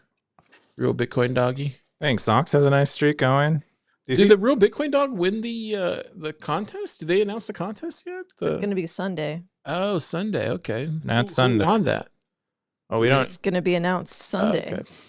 I thought Real Bitcoin Dog won. Voting is still happening today. If you would like to vote in the Fiction Month fiction contest, didn't Real Bitcoin Dog win though? I could have sworn he. No, he did not, because the winner will be announced Sunday. It felt like he won though. I mean, like, did you see his post? It was like, what was that one? You do not know what you're talking about. Where was the post that he had? Sure don't. What was the post that he talked? Yeah, the talent show Shakeup. Didn't he have this one where he was like, "Did you guys not read this?" Oh, I certainly saw it. It was like, and then he implemented like all these really cool Stacker News stuff. Well, he like bribed people to go comment on it. Is what he did. I thought it was pretty hilarious. That's what you're talking about. Yeah, so it would seem like he won. He even got to a point where he had like, what'd he say? He was trolling people too, I think. There will be this will be judged by humans, so and that the judges have decided. I mean, like, it doesn't look like to announce results on the 7th. Doesn't look like he used any sort of help whatsoever. I think it was really good. He kept it within the word limit and everything. Okay, then, well, I know. And look, he even had a call out to Gray Ruby, which I thought was hilarious. But I thought it was a really good effort by Real Bitcoin Dog. Anyways, okay, but we don't know. He might win, but we don't know yet. I thought he got announced. My bad. Nope. He might consider himself a winner. I feel like and he should. Yeah, and there's no harm. I feel like Real Bitcoin Dog always keeps it light, so I'm just like keeping it light too. He's a good stacker. He is a good stacker. Ketford, 29. Yeah. Oh, more Cowboys. Yeah, we got Catford. The HN bot, dude, is out hatting most of you. Get your game in order, please. Phoenix. Nunya. Simple Stacker. Shocknet. Justin Shocknet. Justin Shocknet keeping it real. You ever see his comments, dude? Oh yeah, he'll definitely keeping it real. He'll definitely bring the heat. Keeping it real in the comment section. Always keeping it real. Yep, that's a thing that Mega Dreamer can vary. That's what we got. I think that's it. Ben the Carmen's back. Yeah, Ben the Carmen. Kenya coin has his hat. Never get Max. back to his peak. At one point, I think he was like second with the hat. Dead Beef. Sato Chip.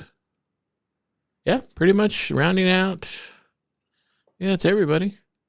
Yeah, that's pretty much everybody. Yeah, boy. That's all the Cowboys for this week. Zooty. That's pretty much everybody. How do I go back to where I was trying to go? Yeah, there we go. That's everybody. Pretty good week. Keyan, what are you doing this weekend? I am not sure. I'm going to leave it up to fate. What I'm going to do. Oh, cool. I might continue doing yoga through the weekend. Yeah. The other thing I was going to bring up was TapConf and Startup Day. So Startup Day we have, should bring this up because it's important. So October 10th happening, how many days? 33 days from now. Get your Startup Day tickets. We're going to announce there's a big speaker coming. I can't say who it is, but it's happening next week. We're going to make it. Do they speak Spanish? Actually, they do. Yeah. How'd you know that? There's a big speaker coming next week. We're going to make the announcement. It's going to be big. Speak Spanish. And they speak Spanish. I know, but I'm trying to play. Get your tickets now. They're selling out. We even added an option now for people that are in the Yucatan in Mexico. If you want to come, Francisco made them to where they're $99 now. So there you go. Oh, for the party? No, for the whole event. Really? Yeah, dude. There you go. That's very it's very generous of us. Yeah. Yeah. Anyway, get your tickets now while you still can, and make an announcement next week for the big speaker. The other thing I wanted to mention was TabConf 7. Make sure to get your tickets. It's happening here the 13th. Wow. It's really soon. Really soon, yeah. They have all the talks, I think, here. Where is it at? Here. Let me go to project board, because we haven't talked about this, I don't think, once, but we need to, because we're going to be there. TabConf 7 is happening that week. There's going to be a Stacker News takeover. Did you not know this? I remember this coming up, but I thought it had lost steam.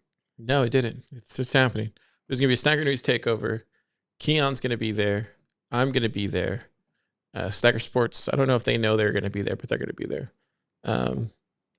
It's So Early podcast is going to be there. I don't know if they knew they were going to be there. They're going to be there.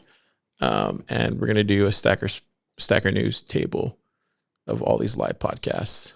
We'll do a live SNL. And all our friends. PlebPoet, are you going? Well, I wasn't planning on it, but now I might go. Now she's going. And she'll have the zines there. We're also supposed to release the SNL DVD there. So we'll have that. And then I need to work on that, huh? Yeah, we're waiting for Wumbo to get that. So we'll have all that stuff there. And I think that's already got punched in by Brandon. So we're good for that. And then the other thing, there's all these other things that are going to be there. Get your tickets now. And I think I'm doing another panel on founder stuff. I'd have to look. Keyan, are you doing any other stuff? Any other panels? I don't think so. I don't think I'm doing anything. That's how I like it. I like to go. Oh, there's a Mario Kart. And be around. You like to go and you like to hide. Yeah, I like to go and hide and just watch. He's doing a Mario Kart thing. That should be fun, dude. Like. Mario Kart double sense. Look at that. That should be really fun. Oh, you can pay him Bolt 12? Boss. Anyway, that should be fun. And then, so make sure to get your tickets for that. Where is D++? Have they moved out? That'll be... They're not in Austin anymore. Okay. They do Bitcoin. Like I think Bitcoin is... how much is it in Bitcoin? Yeah, it's only $121. I Boom. think California, Oh. maybe. Get it.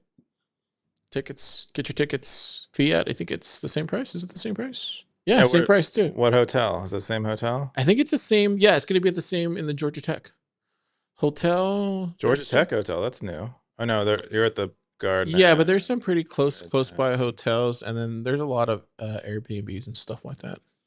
Don't stay in an Airbnb. But oh yeah, Keyan's anti-Airbnb. Yeah, do me a favor. Don't. Why? But you know why. Don't stay play. in an Airbnb. But stackers, Is that get what your you're saying? tickets while you still can. The other thing is that's pretty much it. They destroy neighborhoods. Keyan, what do you do this weekend? Or did I ask you that already? I think you already asked. her. PlebPoet, what do you do this weekend? Oh, I'm playing volleyball. Oh, playing volleyball. Cool. Stackers. What are you? I'm just working. I have a lot of stuff to do. I gotta get all this stuff ready. Is that what that list is there? Yep. What does it even say? Well, there's about 4 things on that list. 5 things. We're on just that list. kidding. I gotta get some stuff. Oh, the to-dos there. Yeah, because we finished product month for Startup School and we're starting revenue. I found those 2 books, so I need to read through some of that, and then I need to get that ready. Does one of them say early days eat? Early days edit. Edit. I ran into But it somebody. feels like eating it because you're just like eating through the Footage? edit. Yeah. Oh wow. I ran into a guy out in the wild who In the wild. selling some lemonade and was accepting Bitcoin, and Cool. found out he was going to be giving an early Oh, that's awesome. startup school presentation this week, I think. That's amazing. So that was Love cool. to see it. Was it Jack? No, Sounds like something he would That's do. cool. Sell lemonade. you know who sells lemonade? Well, his kids sell the lemonade. Oh yeah. Do I know who sells lemonade? Oh yes, I do. Okay. Yeah, that's awesome. Ha. Ha-ha.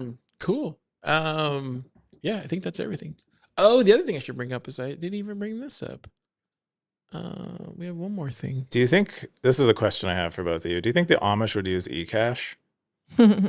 No. Okay, that's fair. You just heard that one talking to Theo Vaughn, right? Yeah, it was good. Do you think he would use eCash? Because that's where my opinion's coming from. It's just what I heard that guy say. So I don't know, because it's like they're not running the technology. They're just holding, they They're can write it down on a trusting- piece of paper. If they are trusting a technology institution, maybe they do that. So we also have Jimmy Song coming to Bitcoin Builders Club on the 15th. If you're around Texas area, or if you're not, fly in. It'd be worth it. Because he's going to be giving a fireside chat with me. We're going to talk about all builder stuff. It'll be fun. Cool. Bitcoin Builders Club on the 15th on Monday. I forgot to mention this. Oh, It's going to be nice. fun. On the 15th. Johnny's going to be cooking some food. Yeah, that was a good event. I went to the last one. Yeah, it's going to be better this time. We're going to do it. We're going to do it way Nice. better. Cool. That's all the stories.